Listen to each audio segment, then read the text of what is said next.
Security Act, something that is continuously relevant to a lot of African countries today, and working on various economic and commercial issues in sub-Saharan Africa. He's also an author, has written very many interesting books and articles, which I encourage you all to read, and we're really excited to have him here with us today. Thank you.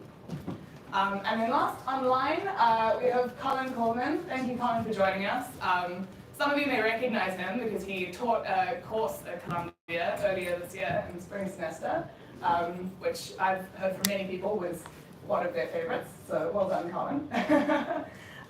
Colin is a South African banker, academic, and thought leader. He's a widely recognized influential voice on national South African, but also African affairs, and has continued to play a key role in events affecting South Africa and the continent. He currently serves as co-chairman of the Youth Employment Services in South Africa, as well as holding positions such as a non-resident senior fellow for the Washington, D.C. headquartered Atlantic Council.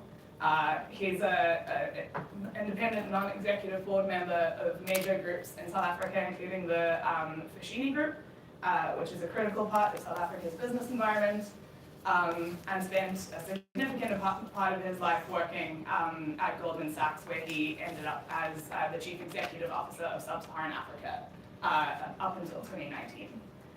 So Colin has also done amazing work doing research on growing business and doing business in Africa, and has a political history from the 1980s and 1990s as a part of the anti-apartheid activist movements, and was incredibly involved in the transition to democracy there as well. Colin, we're very grateful to have you on. I recognize it's also, for everyone, 9 p.m. at night for Colin, so we're extra grateful for the time. Pleasure. All right, so welcome to all of you. We're excited to hear from you. I sent you a list of questions in advance. We're going to make sure we leave a lot of time for audience questions as well. But I'm going to open with a question for all of you, which I'm sure is very easy and straightforward to answer. Which is, do you believe that current narratives reflect Africa's true potential? And what do you think needs to change with how we think about growth in the continent at the moment? Maybe in order of introduction? Mr. Emeka? Okay. Yes, microphones. There we go. Okay, well, thank you. Glad to be here. Just a point, I made a note. I was counting the numbers, and interesting to see you got the men, no, the women outnumbering the men 2-1, absolutely, which is a welcome change. It's a good thing. So just an observation. Like, maybe that's the direction of the future. So, question. I mean, it's a question, but I have a counter question, which is, what are those current narratives? When we're saying the current narratives, I think everybody has a different perspective, but ultimately it's narratives in the positive and narratives in the negative. I guess that's how people look at things. So whether they actually reflect what's happening in Africa, the way I see it is you say Africa, there's a young population, there's a large population, untapped markets, the opportunities, it's growing. That's one narrative. The other is really about challenge, that Africa is a difficult place to do business in, there's risk, there's poverty. But the way I see it is, yes, you have the two can coexist, okay? Which is that there's challenge, but there's also growth and opportunities for, shall I say, evolving in Africa. Because where those places where you see challenge, in my view, challenge, risk, those present opportunities. Anywhere there's a deficit, there's a shortage of something or the other in scale, it presents an opportunity. So the question is, how do you manage the risks that present themselves? Because there's, I'm sure that's something all no risk, no reward. So it's a question of how do you understand, assess, and manage those risks. Once you can do that, I think in order to do that, you have to get close to where the risk is. It's more difficult to identify, manage, assess risk from a distance. So are those narratives, is there a right one, is there a wrong one? I think that they both coexist. But ultimately, even those, when we talk about risk and challenge, that itself presents an opportunity. Very true. Yeah, and I think, as you say, people often think about one or the other, and it's so important to find the truth in both of them rather than overemphasizing risk. That is true. Yeah. Well, first of all, thank you very much for inviting me. It's great to be here. Actually excited to be here. But just let me pick up on an observation that Emeka made about the makeup of this room. The fact that women outnumber men 2-to-1. I would say that's evidence of a changing narrative right there about Africa. But the way that I see it on the day-to-day, I think, there's, from the U.S. perspective, there's a pretty locked-in narrative that Africa is a continent of risk, right? So I spend a lot of my time, a lot of the work that I do, say, pushing back on that and say, no, it's a continent of opportunity. Because where you start the conversation matters a lot. If you start with risk, it can be hard to get beyond it, and then that's going to take you down one rabbit hole. If you start with opportunity, then it's like, how do I capture that opportunity? How do I account for the risk? How do I account for other challenges? But it shows like a willingness to move forward. So that is not the prevailing narrative, but I think there's potential to change. Another way the narrative needs to change is, I'm often asked, what's your favorite country in Africa? I say, dude, that's the wrong question. So for me, it's like, what's my favorite sector? Where is the opportunity? And then that takes you into another. Is it health? Is it digital? Is it education? Is it infrastructure? Is it banking? And then you start, getting a little bit more granular right away. We were talking earlier. Again, this is in the realm of a new narrative because I really think it is. I think one of the things that the Biden administration has done that's quite positive is the Lobito Corridor Initiative. And it's positive from this point of view. The fact that it was born out of the G7 initiative, and you really have the US and the EU teamed up. Yep. But very quickly you have the African Development Bank involved. You've got the African Finance Corporation involved. You've got other regional banks. And yes, the focal point is about critical minerals and reducing the transit time from the mine to the transport hub in Lobito. But there's so much potential for other investments along these rail lines in agriculture, in infrastructure.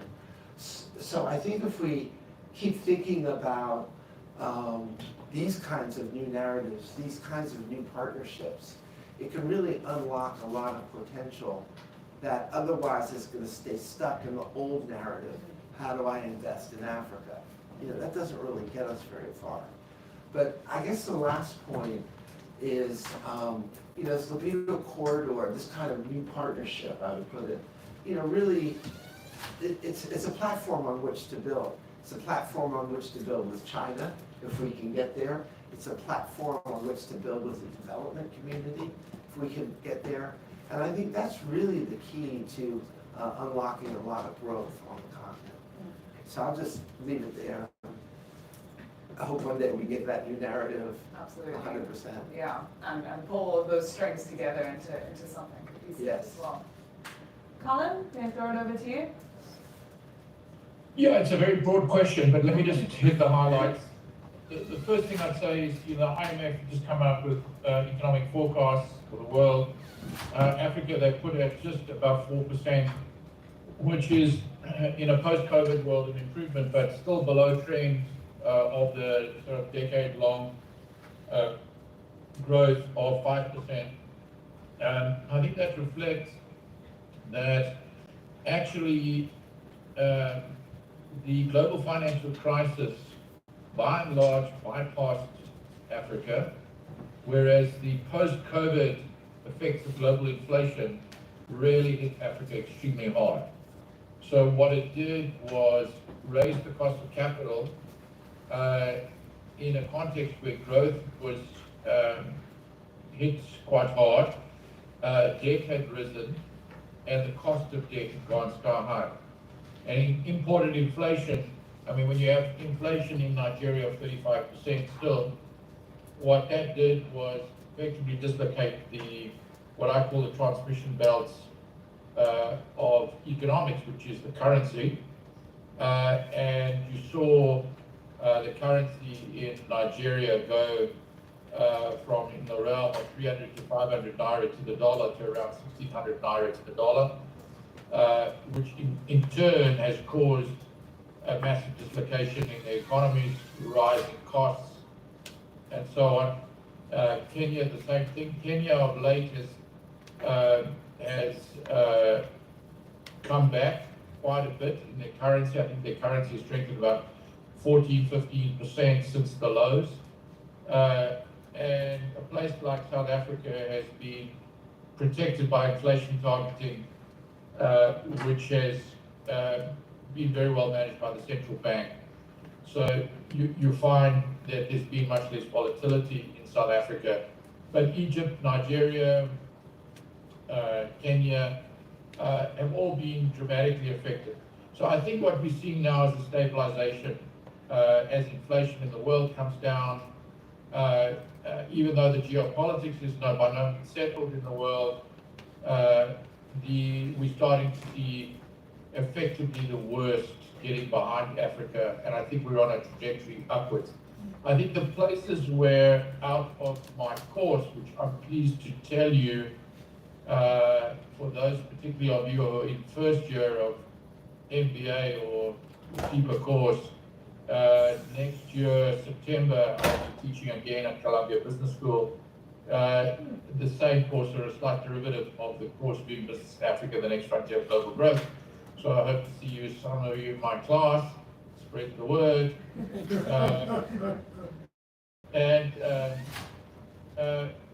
Essentially, when in the course I covered whilst teaching January to May, I'd say there are 3 to 4 megatrends that are going to come. And in particular, we would be amiss not to mention the demographics, right? That effectively by the turn of the century 2100, 2 in 5 people in the world are going to be African. 2 in 5. And that's a remarkable statistic, very young population. And that is going to drive huge opportunities and huge threats. The threats are going to drive migration and rise of fascism in the European and Western economies as migration really takes off. I don't think we've seen migration taking off yet. We're about to. And so the politics of what happens in the United States in the next couple of weeks is going to be a forerunner of what we're going to see. But I think there's some very concerning megatrends in the West to do with the effects of migration, of which Africa is going to be a major source. That's in terms of the threats. The opportunities, I'd say the 3 megatrends that I would identify. The first is not just fintech, but all kinds of tech impacts on Africa, including consumer tech, logistics tech, every way in which technology can fill the vacuums of the lack of, for example, banking to people, to small and micro enterprises that exists in Africa, outside particularly of South Africa. Fintech is filling that vacuum, payment systems and so on and so forth. That's the one mega trend. The second mega trend is infrastructure. Whitney's talked a bit about the Libido corridor. And I think, whether it's rail, port, energy infrastructure, particularly green energy, the building of infrastructure linkages, within Africa is going to be a major force. And then third, and the Chinese have really led that. And then the third mega trend is in strategic minerals. It's not unimportant or insignificant or coincidental that the last act of President Biden will be visiting Angola. And the reason is strategic minerals.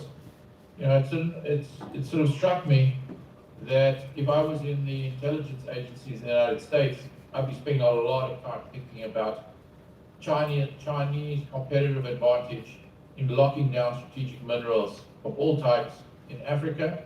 The fact that they've been way ahead in terms of understanding the DRC, managing certain countries which have very large sources of strategic minerals, copper, nickel, all sorts of the strategic minerals that are going to feed the global economy in terms of climate change. So refitting China and refitting European Union and refitting the United States economies for climate change is going to be fed by strategic minerals coming from 50% of it is going to come from Africa. So if you are behind the curve and you're facing China having a lockdown on 80% of that 50%, you better get going. And I think that's what we're seeing with Biden visiting Angola. He's not visiting there because it's his favorite place on earth. So yeah, I would just maybe pause there. I think those are the kind of mega trends.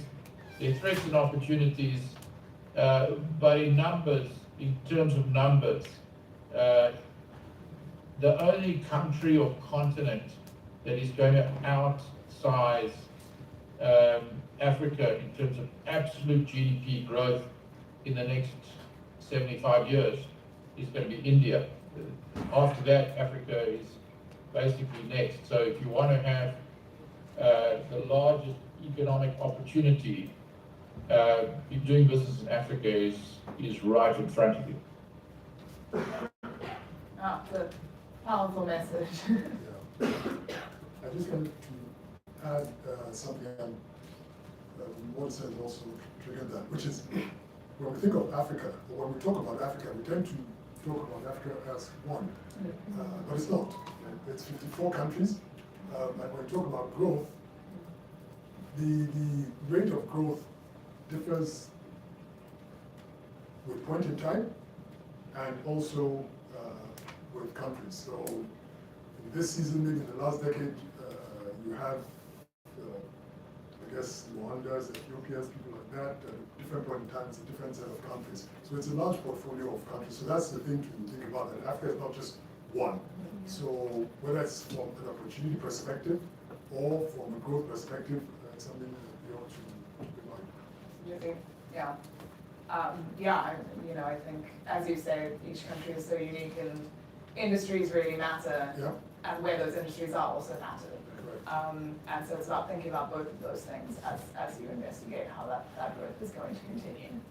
I think that... Can I just say on that quickly, very quickly? Think of Africa like a car.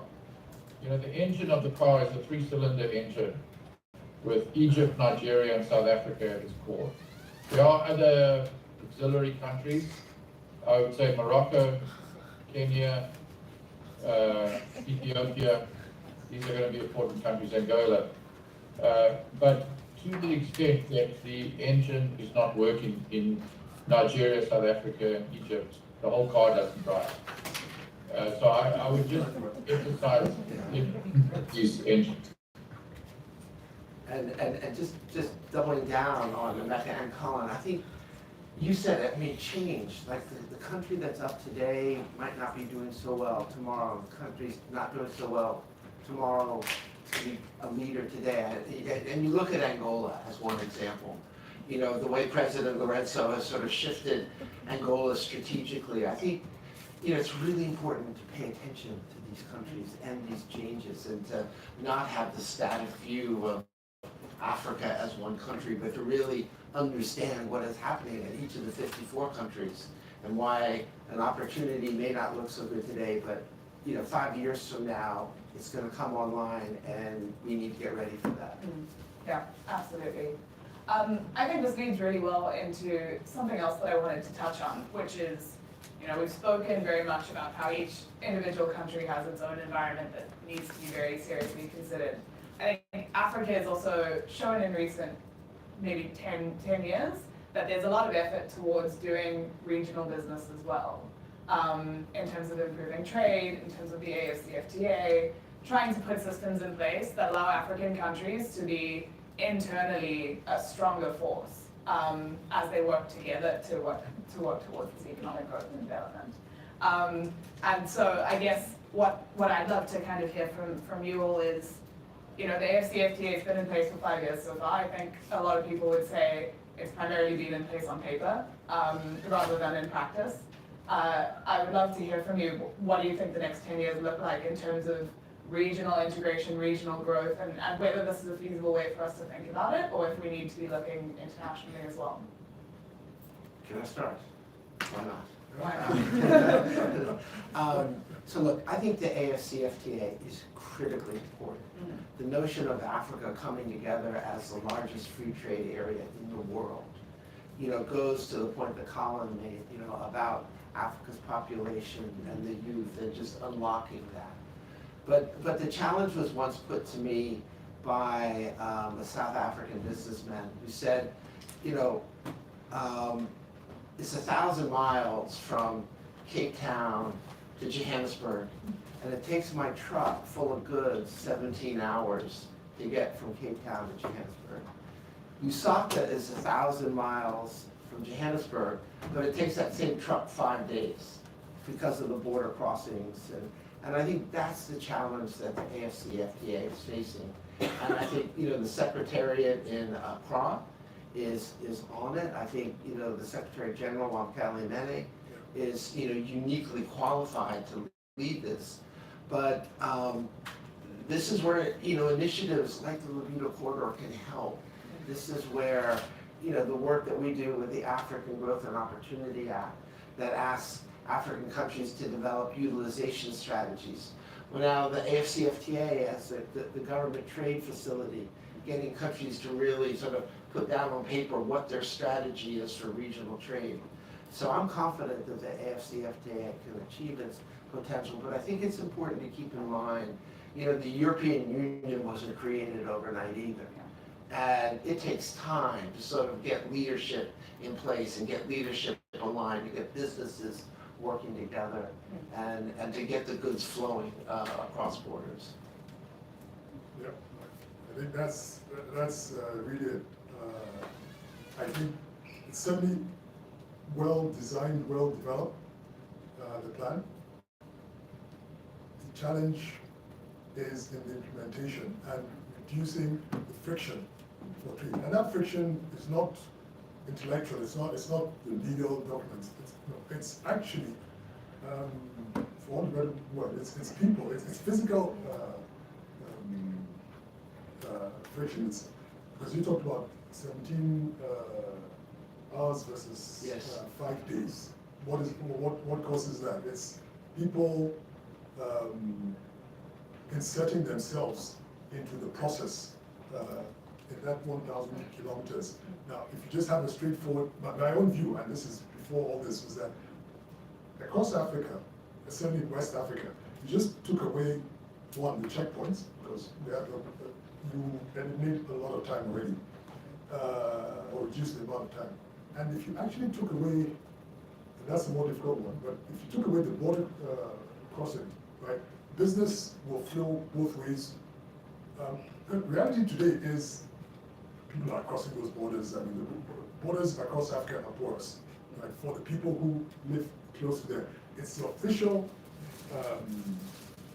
shall I say, transactions that get affected by this friction. And since the bulk of trade is official, then that gets in the way. So we have to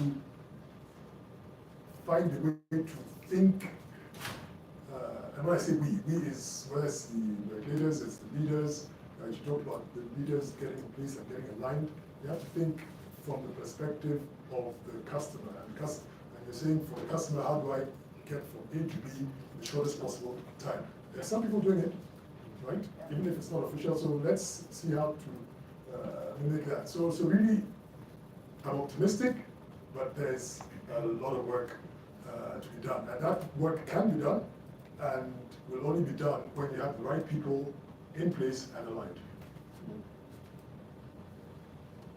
Maybe just come in, it's late, it's somewhat late in Saturday night, so I'm allowed to have some levity and humor. For your audience, there's a joke that goes around about understanding the ecology of doing business in Africa, and the joke is this: how do you best become a dollar billionaire in Nigeria? You become the customs officer at the Lagos port. It's a joke, but there's something very true to it, by the way. But before I irritate my Nigerian colleagues, because I know that I can see some of them are nodding their heads.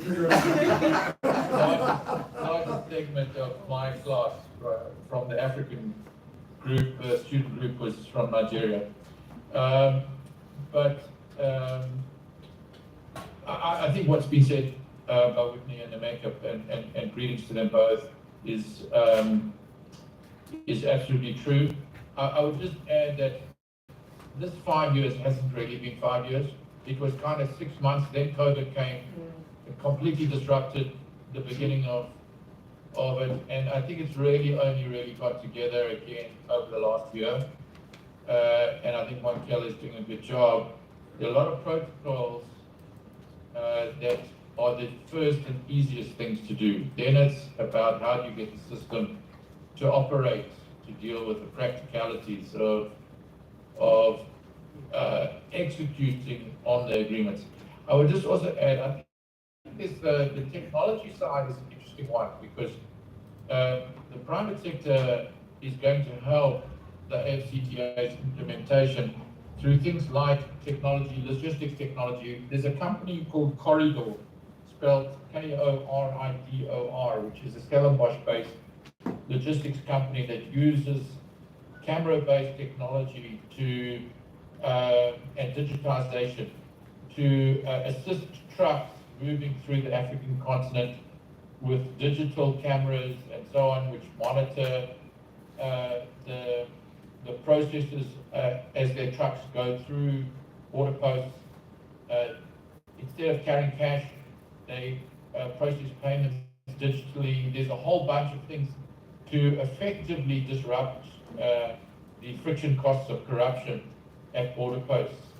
But to the extent that we eradicate border posts for African goods, we'll be making real progress.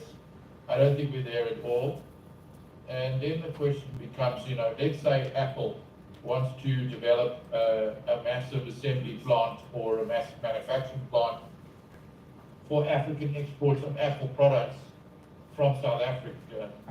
They need to know that the African market actually works, is accessible, there's logistics that operate, and that is the reason why the AFCTA is so critical. I don't personally see, Ruth, regional integration being as significant for doing business as African integration as a whole, because I think that will be the real Rubicon that needs to be crossed, that when we have proper integration, that's when you'll get proper integration of markets. And having said that, if you're a Rwanda, Rwanda has a GDP, I might be wrong by a couple of $2 billion or around $12 billion, but if you're growing your GDP at 10%, you're adding $1.2 billion a year to your GDP, it's nothing.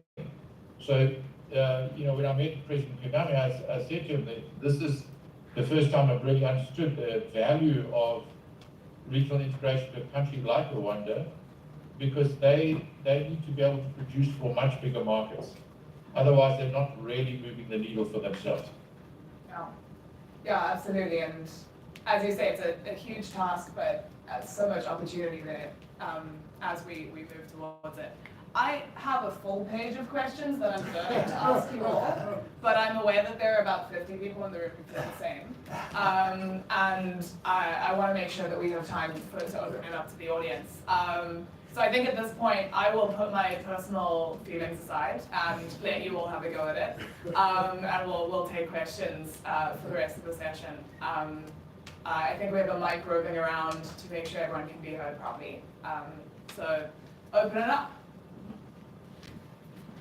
Otherwise, I'm happy to keep going. Here we go. So There's a, you just grab a microphone for you so that you make sure everyone hears you. You did. That's true. I didn't intend that as a critique. hello, my name is Emeka. I'm a fashion designer and economist. And so right now, the whole world is dealing with climate change, and our economies around the world are growing, growing, and growing. But the more growing we do, it's based on carbon emissions, and that's causing climate change to get worse. So if we continue to do this, then we're going to see worse heat waves, more flooding, and more droughts, and more bad things happening in the future, climate change, and like different wildfires and stuff. So how can we grow economically without like spewing carbon into the air? Like how you talking about like trucks moving back and forth, but those trucks are like spewing carbon dioxide into the air, which is causing climate change for the future. So how can we develop economically, like grow and like have less poverty without carbon to the air?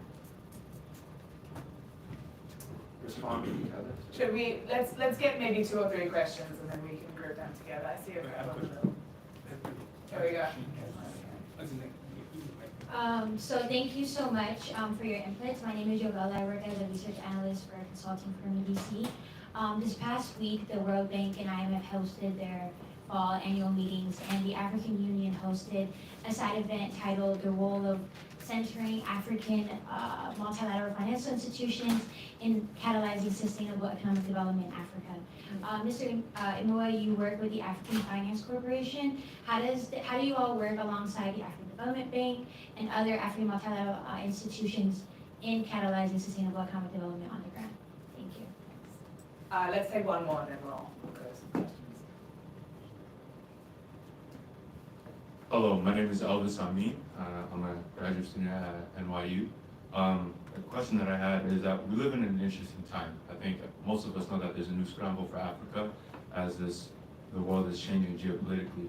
My question is how do we structure and think about this time and actually helping us as Africans grow? I think that so many outside powers, you mentioned that the U.S. has a Vita corridor, which is playing catch up to what China's been doing for a while now. How do we as Africans actually use their outside interests to actually move and help us with our long-term goals and agendas? Thank you. Does anyone feel like kicking it off? Sure, I'll jump in. Just on the carbon question, it's so vital. It's so vital for the world that we live in. But, you know, just going back to the Lubino Corridor initiative, I mean, it takes a truck 26 days to get from Lubumbashi to Richards Bay. And that is in the major corridor for getting critical minerals off the mines. It will take a train 5 days to get from the DRC to Lubito. So right there you have a potential solution. But clearly it's just the start.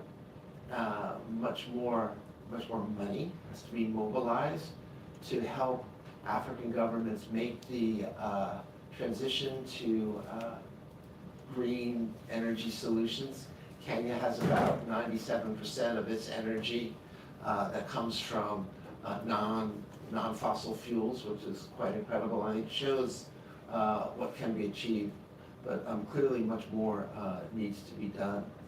Let me just pivot to this question to Elvis, your question about the new scramble for Africa. Yeah. And basically how to, in my view, how to mitigate, right?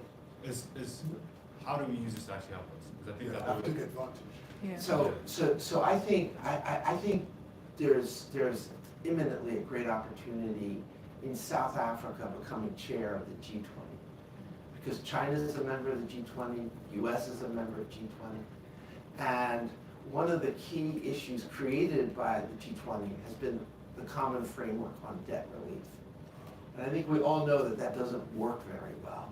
It took Zambia, 4 years, it's taken Ghana forever. And I was struck by the recent FOCAC that was held in Shanghai, is that right? And if you read the statement that comes out at the end, China makes a couple references to debt relief, but not really. And the continent faces about $700 billion of external debt, and debt payments account for about a third of capital outflows. So I'm hopeful that when South Africa is in the leadership of the G20, you can really bring together the major creditor countries together with all the other stakeholders to come up with a framework that can relieve the debt more rapidly and lay the groundwork for more infusion of capital. Because when we saw the last round of debt relief in 2000, 2001, 2, 3, and 4, creation of the HIPC initiative, that led to a decade of pretty rapid growth on the continent. So I think it's pretty clear that debt is a tremendous impediment to growth, but I think there's an opportunity to address it head on. Okay, so the question, if I understood right, was how do we work, when I say we, AFC, remember I'm part-time. Retired. But interestingly, it's a conversation I had with our CEO last week. There was something going on, and I said, how do we sort of leverage? We've got AFDB, we've got AFEX, we've got a few other DFIs doing different things. How do we sort of leverage ourselves for maximum impact? So I'll give you the answer he gave me, right? By the way, our CEO is a fantastic guy. In fact, leadership team is, I'm sure you guys have met some of them, and they're exceptional people. And I can attest that it is fact. So, in particular, the three AFEX, AFDB, and AFC, they have two structures, one formal and informal, where they actually get together, right? And when I say formal as in structure, they get together, have an agenda, to see how do those three institutions, right? And it's at the top, right? And it feeds down. How do they collaborate? How do they share ideas? And how do they make sure that two things? One, they don't get into each other's way, but more importantly, they support what the other is doing. Right? Because sometimes you're working on the same thing, sometimes you're working on things adjacent, but when the three leaders are talking in a structured manner, and on top of that, even informally, they all get together. I think I suspect why the informal side is also there, because 1, 2, 3 of them are Nigerians, so that doesn't hurt. Yeah, it's a reality. They sort of know each other, right? But that aside, he said they do have a structured engagement on account of that. Because I was asking the question, the same thought came up, because you hear one day AFEX is doing this, or thinking about this, you hear AFDB is thinking about this. I said, well, why don't we all get together? So there is something along those lines that happens. Colin, anything to add, or should we take some more questions? Take more questions, I think. Great, okay, let's get some, I think. 7 minutes left. Understood. All right, so let's take 3 more questions. We'll do a lightning round, no pressure. Hi, my name is Muitze and I'm from Botswana. And in talking about economic development and economic growth, I think one thing that we must also consider is how the reason why it's not happening as fast as it should be, or it's not where we think it's supposed to be right now, is because of our weakened governance and institutions in the way that they currently operate on the African continent. And so, our governance and institutions were largely adopted from, the colonial governments, and we kind of like attained independence and continued with them as is. Is there perhaps a different way that we can think of governance and how we strengthen our institutions that can work hand in hand with building economic development that are unique to the African experience and African economies, and that would work for us per se, that are authentic to us, that may be different from how we've always done things. Thank you for the mic. I was getting pissed off a little bit. So my question is to Mr. Emeka. So in regards to, if you look back at Africa's development, usually the West is more extractive. So basically they come in there, they get the minerals out as fast and as cheap as possible. So when we talk about the Lobito corridor, which has been mentioned a lot, it's the same model. It's still extractive. You're going in there, you're getting the resources, you're getting out. Now, someone talked about the climate change. How does Africa develop without industrialization? One, because we have to industrialize at some point. You can't skip that. You can't skip to what the West is doing. So, but we talk about climate change, sustainability, but we don't want to address the elephant in the room, which is we are an underdeveloped economy. We have to industrialize to compete. So we talk about the Lobito corridor, which is not really doing much for the local economy. It's extractive, as always, because they're not the first. You know what I'm saying? So are we going to have some real conversations about how do we actually develop these areas? How do we industrialize? How do we create more opportunities for the locals there, other than doing the same thing we've done over and over again, which is extractive, just come in there, collect, go out. Let's take one more and then we'll go to answers. Can I project? Sorry. The rising tide doesn't lift all boats. While Africa's economy's growth is promising, not everyone benefits equally. Growing up in South Africa, I've witnessed remarkable development in urban areas, but a short drive from Sandton reveals some of the country's harshest conditions. As Africa's economies continue to rise, how can we ensure this growth is equitable, lifting up all communities and preventing any countries from being left behind? All right, thank you. Bruce, can I start maybe? Please do, Colin. So I'm going to start with the last question, and I'm going to say, I think we must brace ourselves that inequality in Africa is going to grow in the next 75 years. And I say that because with these massive opportunities, so I've listed what they are, it's inevitable that there's going to be large swathes, at least half of the population left behind. And what's going to happen is, in the 75 years, where we're going to have very large amounts of wealth created for Africans by Africans, half of the population is not going to participate. There's going to be mass migration because that population is going to be desperate for income. That's going to cause its own problems, and you're going to get rising inequality.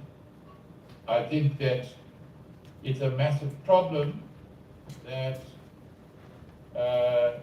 as students you should think about, interrogate, investigate with PhDs, and really dimension, because it's very important.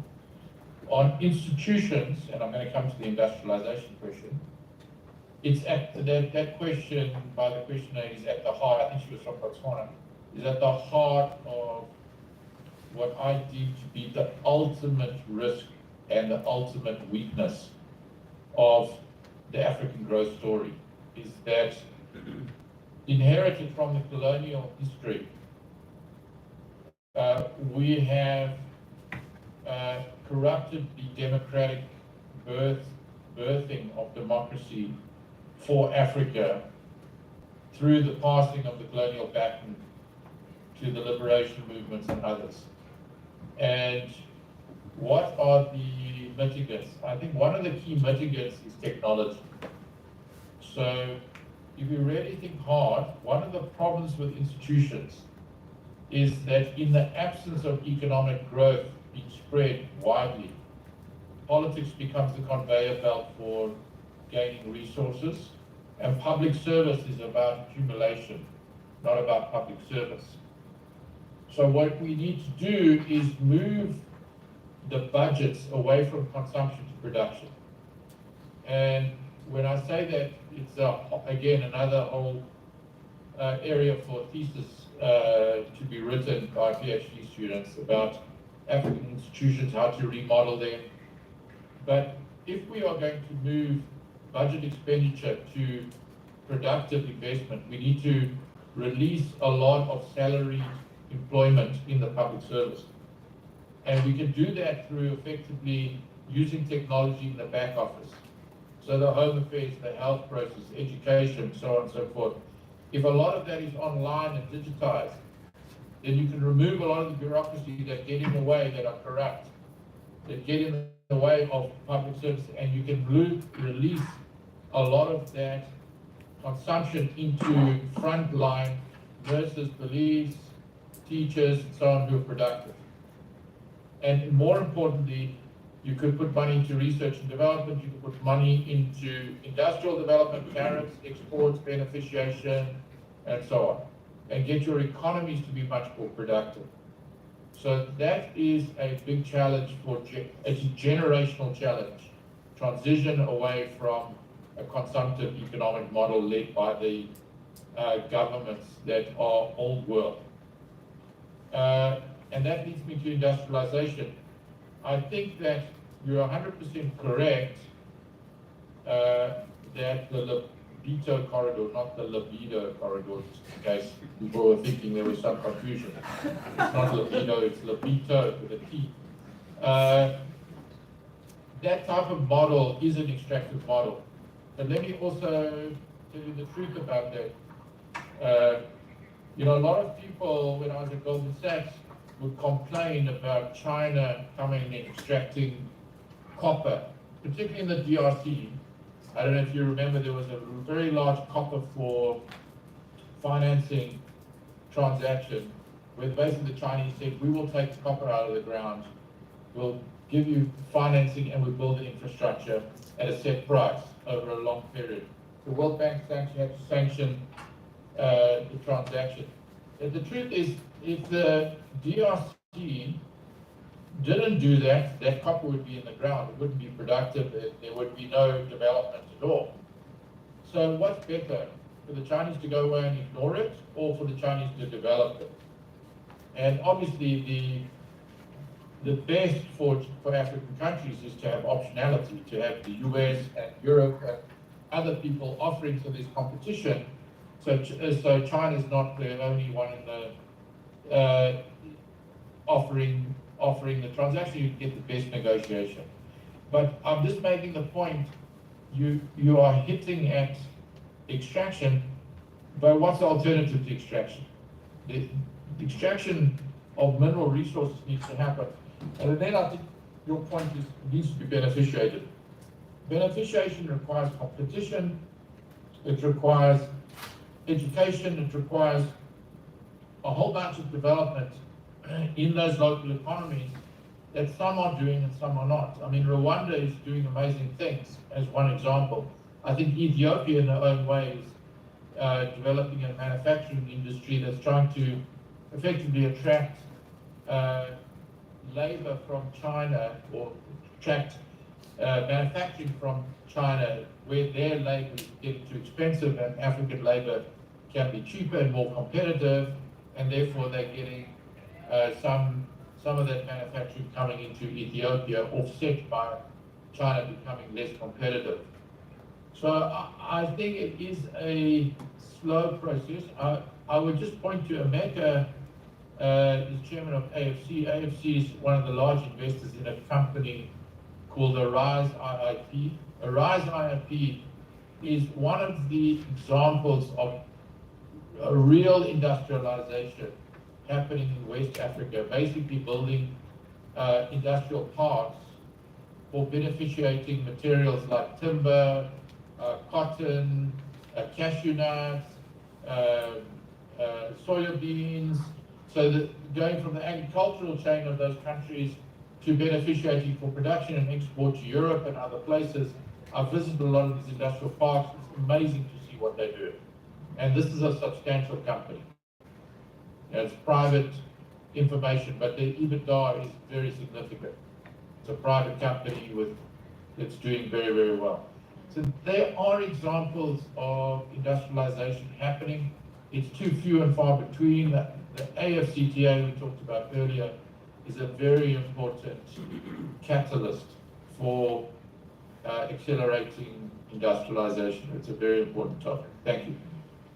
Thanks, Colin. I'm going to hand it over to the two of you. We are pretty much at time, so responses, closing statements, anything you want to get off your chest, now's your moment. I'd say two comments from the lady there from Botswana and the gentleman here. There's a relationship between the two because it speaks to leadership, it speaks to governance, and therefore how do we do things. What I'd say is, I think Colin mentioned that, right? Something is better than nothing, right? As a starting point. That's a starting point. When that something starts, and we have that conversation, right? If we take the Lobito corridor, there'll be things, there'll be adjacent industries, right, along that entire corridor. And to make all that happen, right, whether it's the institutions, strengthening the institutions, developing a different governance model, nobody's going to do it for us. I say for us on the African continent. Yes, there are legacies of colonialism, that's correct, but that's what they are, legacy, right? Who can deal with the present and the future is ourselves, right? And I got the white beard, so the far future is in your hands, right? And you are the guys that have to start thinking, because Colin said it's not going to happen in a hurry, right? But it has to start, somebody has to think about it and start preparing. And so when the opportunity comes for yourselves to be in those positions of leadership, to then start to implement the kinds of change that you are talking about today. There's no easy, should I say, answer to what you're, yes, it's necessary, I agree with you, but it will take time and it will take leadership. And that leadership is you guys here. Right, so I guess last word here, and I want to double down on one point that Colin made about the very important question Mamit said, right, from Botswana asked about leadership. We're asking ourselves the same question here in the United States. Let's not kid ourselves, you know. Leadership comes and goes, but I think it's our responsibility to be out there working for change in the way that we can, and not just say, oh, it can never happen. Yeah. Yes, technology is critical. Technology amplifies voices, no question. But we ourselves bear a responsibility and have to lead on that. To the issue of extraction, again, another vital issue. I guess I would push back at you a little bit and say it's not just the West that's been extracting from Africa, China, others, but therein is the challenge. How do we add value? And again, I think, you know, during the African Leaders Summit in Washington in December 2022, the U.S. signed agreements with the DRC and the governments of DRC and Zambia to develop facilities to add value to the production of critical minerals in those countries. And just earlier this week, I was with Dr. Mara Kitwa, who's the head of the African Minerals Development Committee at the AU, and I was pressing her on these MOUs. She said it's actually going forward. And this is why I think we need to give the Lobito Corridor Initiative a chance, because it is a different model. This is not just the U.S. making policy to Africa. This is the U.S. in partnership with African entities, finance companies, corporations, civil society organizations. And I gotta believe that's gonna lead to a better outcome than the previous model. That did just result in the extraction. But again, it's up to all of us to keep an eye on these things and to raise your voices and to be part of the solution. And I think that's how we're going to make a better future for the continent and for the world. Absolutely. Well, thank you to the three of you. That was a fascinating discussion. We really appreciate all of your time. Colin, I know you missed a very important football match, so we appreciate your sacrifice. I haven't missed it. Very important information for your African students. Barcelona is ahead 2-0 against Real Madrid. So Excellent news. Thank you to you three. Everyone else, just two quick announcements. The first is that there's a goodie bag that has been lost that contains someone's laptop charger and a book that they own. So if you find a goodie bag that includes items that we didn't give you in the beginning and it's just lying around, please hand it in to reception. They would love to get it back. And then the second point is that the raffle is still open. There's still lots of entries. There's cool stuff to be won, so please remember to enter that. Other than that, please join me in saying thank you so much again to these three and head on to the next panel.